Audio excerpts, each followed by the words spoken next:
মৃগাংক শইকীয়া আপোনাক স্বাগতম জনাইছো DY 365 এই অনুষ্ঠান পলিটিকা লেটস টক আদাৰৱাইজলৈ এই ৰাজনৈতিক বিশ্লেষণাত্মক অনুষ্ঠান আজি আমাৰ আলোচনাৰ বিষয় কিছু পৃথক তদুপৰি ৰাজ্যৰ মুখ্যমন্ত্ৰী ডক্টৰ হিমন্ত বিশ্ব শৰ্মাই বাৰম্বাৰ দাবী কৰাৰ পিছতহে এই বিষয়টো আমি পলিটিকাৰ বাবে নিৰ্বাচন কৰিছো আজিৰ পলিটিকাৰ বিষয় গৰু এবিধ ৰাজনৈতিক জন্তু ধর্ম নিরপেক্ষ কেনেকে হব I am hardcore Hindu এটুক কয় যে ওয়েপনাইজিং বিফ গোটে গরু রকিবুল হুসেনে গরু খাই না গাইজ অহাবাৰ গৰুৰ কুৰবানী নকৰিব ছাগলীৰ কুৰবানী কৰক কংগ্ৰেছে পাৰিব নেকি যোনে এনেকে কাটি গৰুক মাৰে ইনডাইৰেক্টলি ৰাহুল গান্ধীয়ে কি কৈছে যে হিন্দুৱে মূৰটো মছজিদত থয় আৰু মাংসখিনি খাই পেলায় ধুবুৰীটো ভৱিষ্যতেতো কুৰবানী কৰাটো বন্ধে গৰু ইয়াতে 5 কিলোমিটাৰ খাব নোৱাৰি মোৰটো ৰিকমেণ্ডেশ্যনে হয় যে কোনোবাই যদি গৰু মাংস থৈ আহে আপোনালোকে গাহৰি মাংস বাতৰি কাকত আৰু টিভি চেনেলৰ বিড়ম্বনা চাওক যেতিয়া কুৰবানী হয় তেওঁলোকে তাৰ বিৰুদ্ধে নামানে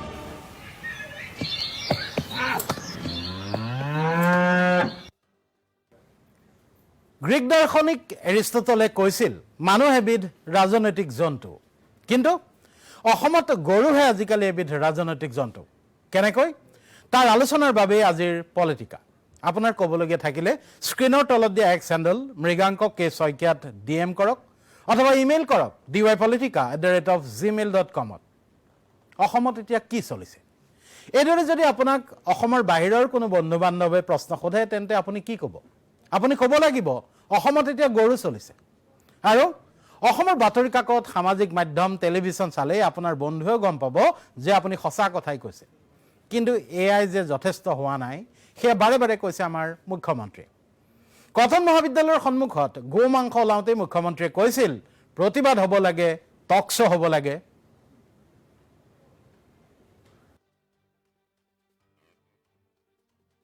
কটনৰ সন্মুখত গৰুৰ মাংস থৈ যোৱাটো 10 জনে যদি টুইট নকৰে ফেচবুক নকৰে টিভিত টক শ্ব' নহয় আৰু 20 বছৰ পিছত চিন্তা কৰক কামাখ্যা মন্দিৰৰ সন্মুখতো পেলাই থৈ যাব গৰুক লৈ বিশেষকৈ মৰা গৰু বা গৰুৰ কুৰবানী অৰ্থাৎ ইছলাম ধৰ্মাৱলম্বীসকলে ঈদত কুৰবানী দিয়া গৰুক লৈ টিভিত টক শ্ব' পতা নেদেখি আক্ষেপ বাঢ়ি আহিছিল মুখ্যমন্ত্ৰী বাৰম্বাৰ এইলৈ সংবাদ মাধ্যমক এক প্ৰকাৰ প্ৰত্যাহ্বানেই জনাই আহিছে মুখ্যমন্ত্ৰী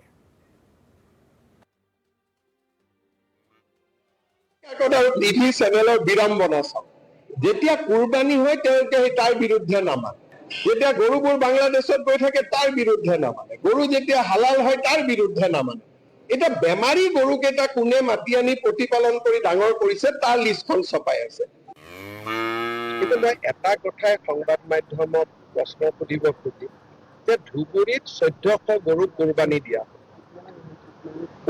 দিয়া গৰু নামঘৰত ৰখা হ'ল সেই কথাটো কোনেও নুসুধে এইকেইটা গৰুটো জীয়াই ৰখা হৈছে যিকেইটা গৰুক কুৰবানী দি মাৰি পেলোৱা হ'ল নিশংসভাৱে তাৰ সেই নিশংসতাই অসমৰ কোনো সাংবাদিকতাৰ হৃদয় নকঁপাই নেকি মই সুধিব খুজিছো আপোনালোকক 1400 গৰু একেদিনাই কুৰবানী দিলে কাৰোতো মই অলপো দুখ নেদেখা নাই গতিকে মই ভাবো যে যিটো প্ৰসংগ উত্থাপন কৰিলে ৰাইজৰ লাভ হয় সেই প্ৰসংগ আমি উত্থাপন কৰা উচিত মই কোনো এটা টিভিত এই সম্পৰ্কত এটাও বিতৰ্ক দেখা নাই হয় মুখ্যমন্ত্ৰীয়ে গৰুক লৈ কুৰবানী দিয়া গৰুক লৈ কোনো টিভি শ্ব'ত টক শ্ব' দেখা নাই হয়তো কোনো পতাও নাই কিন্তু মুখ্যমন্ত্ৰীৰ এই সুপৰামৰ্শ আমি গ্ৰহণ কৰিছোঁ আৰু সেই তেওঁৰ পৰামৰ্শ গ্ৰহণ কৰিয়ে আজি আমি মানুহৰ কথা বা মানুহৰ ৰাজনীতিৰ কথা নাপাতোঁ পলিটিকাৰে আধা ঘণ্টা সময় আমি গৰুৰ বিষয়ে আলোচনা কৰিম সম্পূৰ্ণৰূপে মুখ্যমন্ত্ৰীয়ে যি কৈছে যি বিচাৰিছে তাকেই তুলি ধৰিম আনকি বিৰোধীয়ে বা আন কোনোবাই কি কৈছে সেই কথাটো আমি আজি গুৰুত্ব নিদিওঁ অসমত গৰুক লৈ যি হুলস্থুল লাগিছে তাত ৰাজনৈতিক জন্তু হিচাপে গৰুৰ শ্ৰেণী বিভাজনো স্পষ্ট হৈছে সেয়া হ'ল জীয়া গৰু বেমাৰী গৰু কুৰবানী দিয়া গৰু আৰু গীৰ গাই মুখ্যমন্ত্ৰী ডক্টৰ হিমন্ত বিশ্ব শৰ্মাই বাৰে বাৰে কৈছে সংবাদ মাধ্যমে আৰু বিৰোধীয়ে জীয়া গৰু বা বেমাৰী জীয়া গৰুৰ কথা নাপাতে পাতিব নালাগে তেওঁলোকে পাতিব লাগে কুৰবানী দিয়া গৰুৰ কথা ধুবুৰীতে বোলে ঈদৰ সময়ত 1460টাকৈ গৰু কুৰবানী দিয়া হৈছিল, অথচ বিৰোধীয়ে য'ত মাত মাতিব নালাগে সেই কথাত মাত মাতি আছে। গৰুৰ শুভচিন্তক কোন বুলিও প্ৰশ্ন মুখ্যমন্ত্ৰী ডক্টৰ হিমন্ত বিশ্ব শৰ্মাৰ।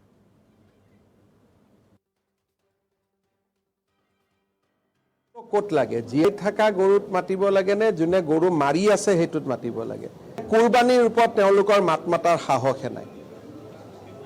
আমি যেনেকৈ বিজেপিয়ে ক'ব পাৰোঁ যে ইছলামে গৰুৰ কুৰবানীটোক কেতিয়াও মান্যতা কৰা নাই, যিকোনো জন্তুৰ কুৰবানী হ'ব পাৰে।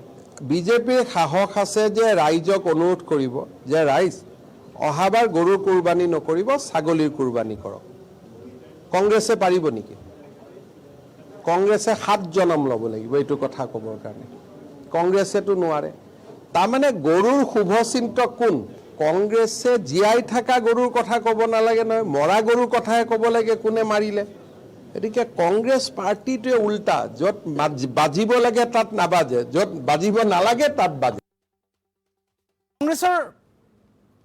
কংগ্ৰেছৰ কথা কওঁতে মুখ্যমন্ত্ৰীয়ে এটা কথা বাৰে বাৰে কৈছে যে কংগ্ৰেছে য'ত মাত মাতিব লাগে তাত মাত নামাতে।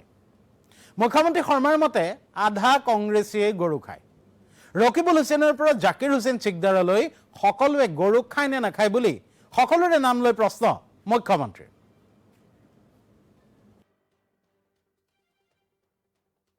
বাৱে আন্দোলন কৰি থকা আধা মানুহেতো গৰু খায়। তো গৰু ভক্ষণ কৰা মানুহে, গৰু খোৱা মানুহে গৰু পোহাৰ কথা আলোচনা কৰে নেকি? গোটেই গৰু খায়। ৰকিবুল হুছেইনে গৰু খায় নে নাখায়? ৰেকিবুদ্দিন আহমেদে গৰু খায় নে নাখায়? জাকিৰ হুছেইন চিকদাৰে গৰু খায় নে নাখায়? তেওঁলোকৰ MLA নুৰুল হুদাই গৰু খায় নে নাখায়? তেওঁলোকৰ বিধায়ক ৰচিদ মণ্ডলে গৰু খায় নে নাখায়? AK ৰচিদে গৰু খায় নে নাখায়? গৰু খোৱা মানুহে গৰু পোহাৰ কথা আলোচনা কৰিব লাগে জানো? প্ৰশ্ন কৰিছে মুখ্যমন্ত্ৰীয়ে। তদুপৰি মুখ্যমন্ত্ৰীয়ে অসমবাসীৰ জ্ঞাতাৰ্থে অন কেমেৰা দেখুৱাই দিছে যে গৰু কেনেকৈ কাটে। ইছলাম ধৰ্মাৱলম্বী কংগ্ৰেছ নেতাসকলে কেনেকৈ গৰু কাটি খায়, গৰু কেনেকৈ কাটে চাওক, মুখ্যমন্ত্ৰীয়ে দেখুৱাই দিছে। গৰু খোৱা মানুহে যোনে এনেকে কাটি গৰুক মাৰে, এনেকে মাৰে, যাক হালাল কৰা বুলি কয়, হয়নে? সেই মানুহে এতিয়া গৰুৰ কাৰণে আন্দোলন কৰে। যি মানুহে গৰুক এনেকে মাৰে, সেই মানুহে এতিয়া প্ৰশ্ন সুধি আছে যে আপুনি বেয়া মৰি যাব খোজা গৰুকেইটা কিনি আনি ঘৰত কিয় জীয়ালে? আৰে এইটো বিজেপিৰ ধৰ্ম। মৰি যাব খোজা গৰু ঘৰত আনি পুহি ডাঙৰ কৰা, এইটোতো বিজেপি এইটো কাম কৰেই। আৰু এইটোতো মই গৌৰৱেৰে কওঁ, যিকেইজনে এইটো কাম কৰিলে তেওঁলোকক মই ধন্যবাদ দিছো যে মৃত্যু হোৱা গৰুকেইটা ঘৰত আনি দানা খুৱাই পেলাই আপোনালোকে প্ৰতিপালন কৰিলে। কিন্তু এই গৰুকেইটাই যদি কংগ্ৰেছে পালে তেনেহ'লেতো কাটি গৰুকেইটা খাই দিলেহেঁতেন। এনেদৰে আধা কংগ্ৰেছক গৌভক্ষী আখ্যা দি মুখ্যমন্ত্ৰীৰ ৰাজনৈতিক প্ৰত্যাহ্বান, তেওঁলোকে একেমুখে গো মাংস নাখাওঁ বুলি কৈ দিয়ক। অহাবাৰ ঈদত কোনেও গো হত্যা নকৰে বুলি প্ৰতিশ্ৰুতি দিব লাগে কংগ্ৰেছ নেতাসকলে। শুনক মুখ্যমন্ত্ৰীয়ে কি কৈছে। গতিকে একমুখত কংগ্ৰেছৰ সদস্যসকলে কৈ দিয়ক যে আজিৰ পৰা আমি গৰু নাখাওঁ আৰু গৰু নামানো, আৰু মোক তেওঁলোকে কওক যে অসমত গৰুৰ প্ৰতিপালন হ'ব লাগে। এতিয়া এখন আইন কৰক যে অহাবাৰ ঈদত যাতে কোনো গৰু নাখায়। সাহস আছে নে নাই তেওঁলোকৰ? মুঠতে গৰু এতিয়া অসমত মেইন। অসমত এতিয়া মানুহতকৈ গৰু অধিক গুৰুত্বপূৰ্ণ ঈশ্বৰৰ সৃষ্টি। গৌমাতাৰ জীৱন ৰক্ষাৰ শপত লোৱা চৰকাৰৰ মুৰব্বীজনে মুকলিকৈ কৈছে, বেমাৰী গৰু কিছুমান গুজৰাটৰ পৰা লাখ লাখ টকাৰে কিনি আনি জীয়াই ৰখাৰ বাবে সংশ্লিষ্টসকলক গামোচাহে পিন্ধাব লাগে।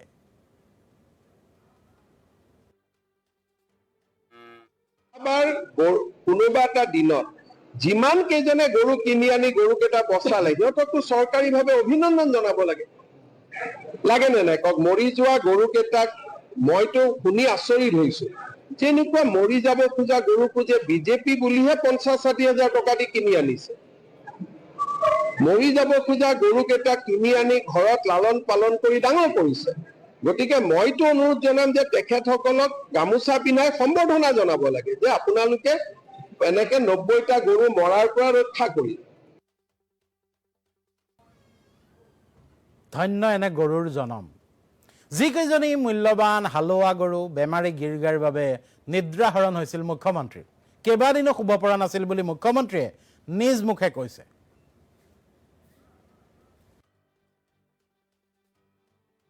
মোৰ চিন্তা আছিলে কেনেকে গৰুকেইটা কাবাক দি বচুৱাব পাৰোঁ, এটাৰ পিছত এটাকৈ মৰি আছিলে। কোনেওতো বিনা পইচাত গৰুকেইটা লৈ যোৱা নাই। সেই সময়ত গৰুকেইটা বিক্ৰী কৰিবৰ কাৰণে মই 7-10 দিন খোৱা নাই যে কেনেকে গৰুকেইটা পঠাব পাৰি।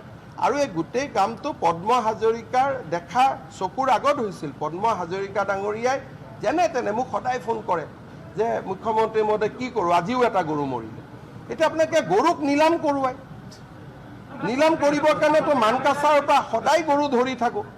যদি নিলামত গৰু কিনা মানুহ আছে অসমত, তেতিয়াতো গৰু আমাৰ হাতত হাজাৰ হাজাৰ গৰু আছে। এনেস্থলত কুৰবানীৰ নামত গো হত্যাৰ বিৰুদ্ধে মুখ্যমন্ত্ৰী আৰু তেওঁৰ চৰকাৰৰ স্থিতি স্পষ্ট। গৰুক ইমান গুৰুত্ব আৰু গৰুক লৈ ইমান চৰ্চা আৰম্ভ হৈছিল তেতিয়াৰ পৰা, যেতিয়া ঈদৰ পিছত ধুবুৰী, লখিমপুৰ আৰু গুৱাহাটীৰ কটন মহাবিদ্যালয়ৰ সন্মুখত গো মাংস উদ্ধাৰ হৈছিল। বকৰিদৰ ঠিক পিছত ৰাজহুৱা স্থানত গো মাংস উদ্ধাৰৰ ঘটনাৰ পিছত, গোমুণ্ডই নহয়, গো মাংস নাড়ীভুৰু উদ্ধাৰৰ ঘটনাৰ পিছত অসমত হুলস্থুল লাগিছিল। মুখ্যমন্ত্ৰীয়ে সংবাদমেলত অভিযোগ কৰিছিল গো মাংসক অস্ত্ৰ হিচাপে ব্যৱহাৰ কৰা হৈছে। গো মাংসক অস্ত্ৰীকৰণৰ অভিযোগ সন্দৰ্ভত মুখ্যমন্ত্ৰীয়ে কি কৈছিল সেয়া শুনাব কৈছোঁ। আজি আপোনালোকে চাওক, কটন কলেজৰ সন্মুখত গৰুৰ মাংস থৈ গ'ল। গৰুৰ মাংসটো ঈদত কোনোবাই খাব পাৰে, but it can't be weaponized against other people. কিমান সমালোচনা আপোনালোকে দেখিছে। এইটোতো ৱেপনাইজ কৰি পেলালে নহয়। আজিকালি নিয়মটো কি, খাই পেলাই বস্তুটো পেলাই দিব যাতে লাহে লাহে হিন্দু মানুহখিনি তাৰ পৰা আঁতৰি যাব খোজে। It has became weapon. এইটোক কয় যে ৱেপনাইজিং বিফ।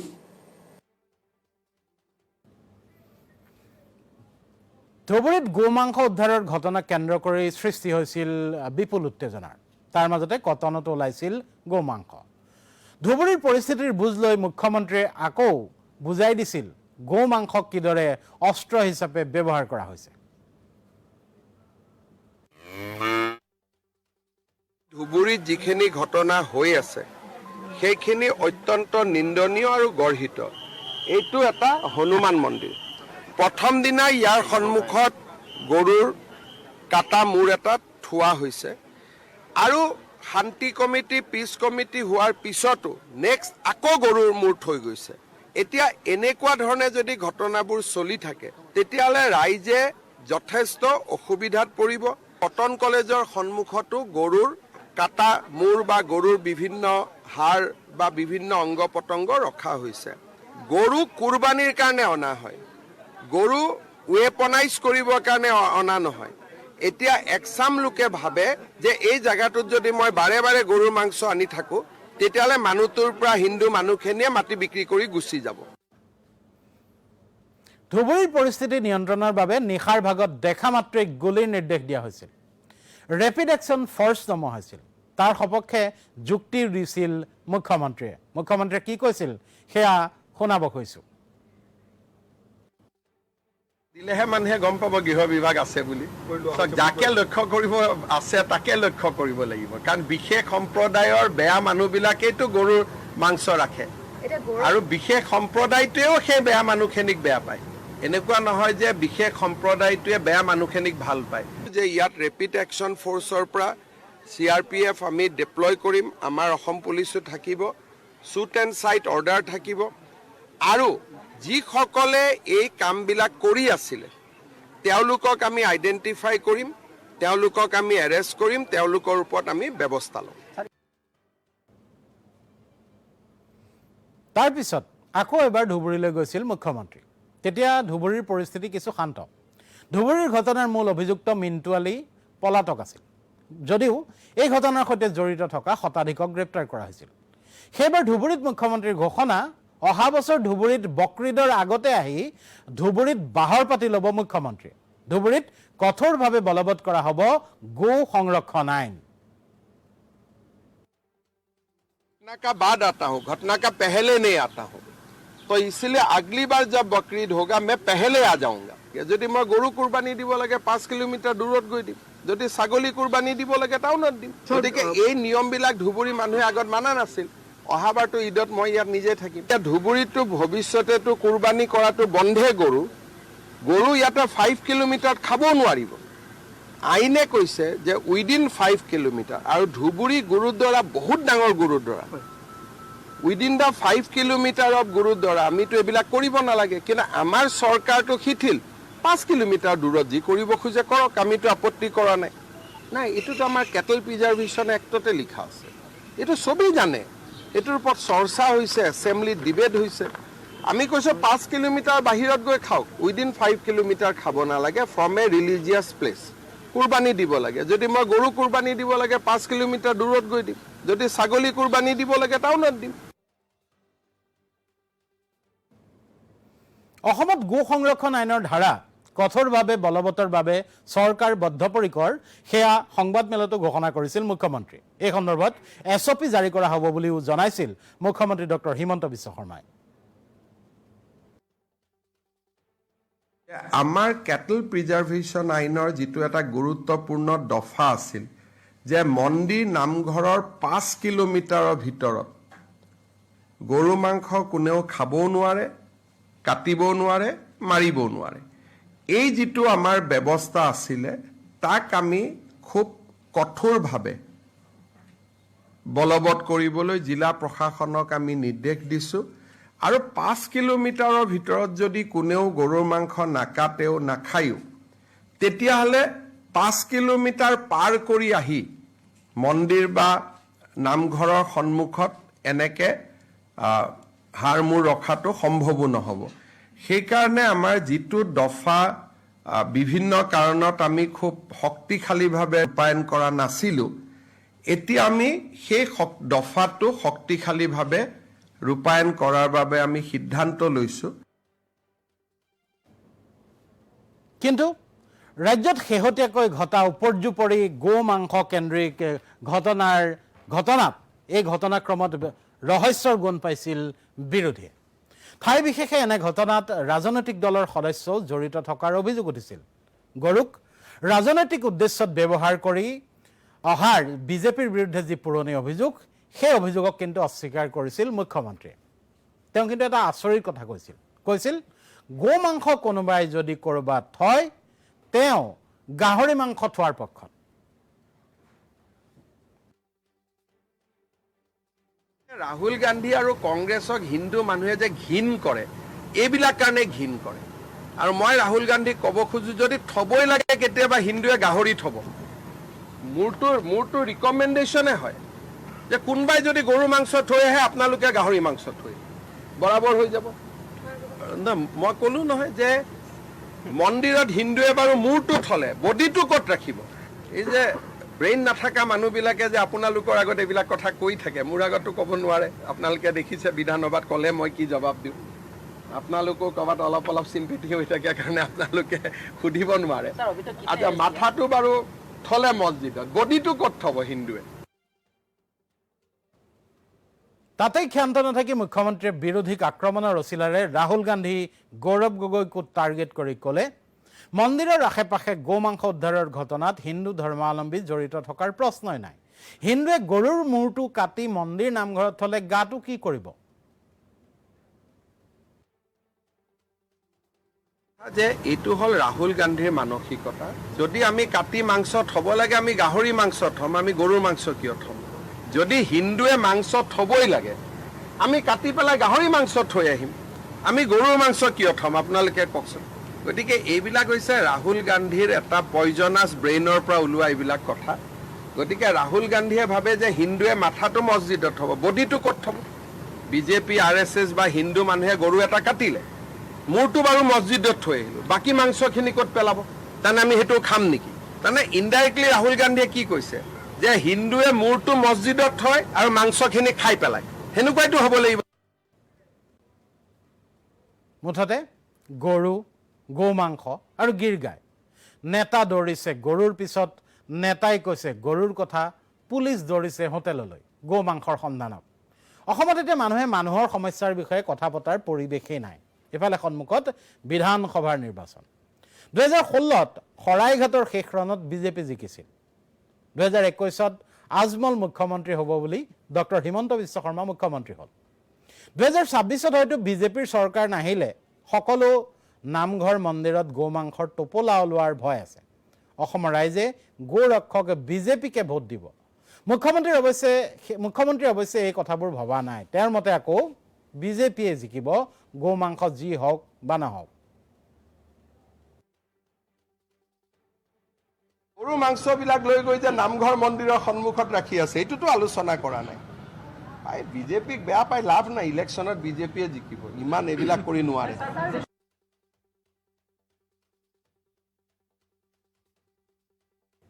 ইমান দেৰি আপোনালোকে মুখ্যমন্ত্ৰীৰ কথাবোৰ শুনিলে।